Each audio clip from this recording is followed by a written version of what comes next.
Deal نہیں ہوگی، خن نہیں جھکے گا۔ پاکستان میں جمہوریت کے نام پہ جرنیل گردی کو دوام دیا، جبر، فساد، فتنہ، انتشار، دھمکی اور بلیک میلنگ اس کے ہتھیار ہیں۔ یہ وہ نظام ہے جس نے پاکستان کو مغلوب کیا ہوا ہے۔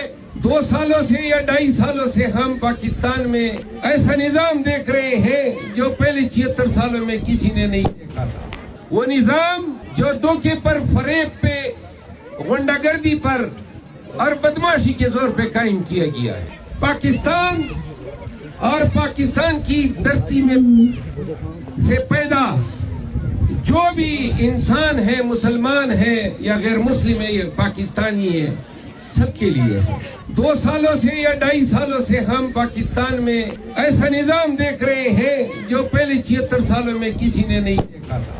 وہ نظام جو دھوکے پر، فریب پہ، غنڈہ گردی پر اور بدماشی کے زور پہ قائم کیا گیا ہے۔ میں قسماً کہتا ہوں کہ لاقانونیت اس کی بنیاد ہے، مافیا اس کی آرکیٹیکٹ ہے، ظلم اس کا طریقہ ہے اور جبر، فساد، فتنہ، انتشار، دھمکی اور بلیک میلنگ اس کے ہتھیار ہیں۔ یہ وہ نظام ہے جس نے پاکستان کو مغلوب کیا ہوا ہے اور جس کے خلاف قیدی 804 اٹھا، یہ نعرہ اٹھا کے کہ ایاک نعبد و ایاک نستعین، جب وہ جنگ لڑ رہا تھا آپ کی، پاکستانیوں آپ کی، تو وہ توقع کر رہا تھا کہ جس قوم کو وہ غیور سمجھتا ہے اور جس کی وہ جنگ لڑ رہا ہے، وہ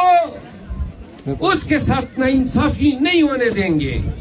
میں خان کا وکیل رہا ہوں، روز اول سے ان کے ساتھ تھا اور آج تک ان کو سنتے ہیں۔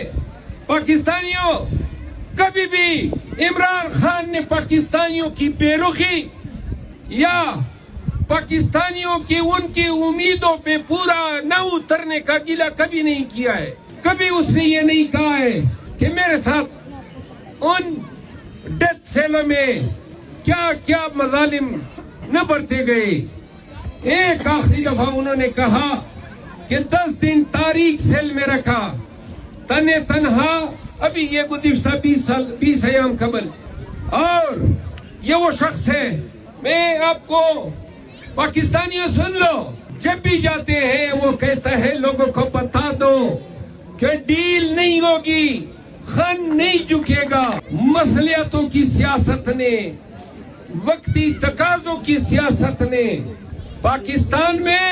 پاکستان میں جمہوریت کے نام پہ جرنیل گردی کو دوام دیا۔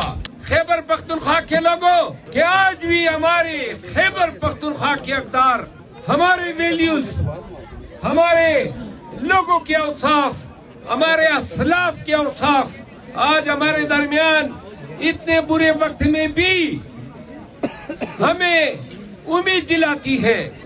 پاکستانیوں، 24 نومبر کی کال اور یا پار تو ہم تب کہتے کہ اگر 24 کو مار پڑے تو اس کا مطلب یہ ہے کہ ہم آر ہو گئے، پار نہ ہو سکے۔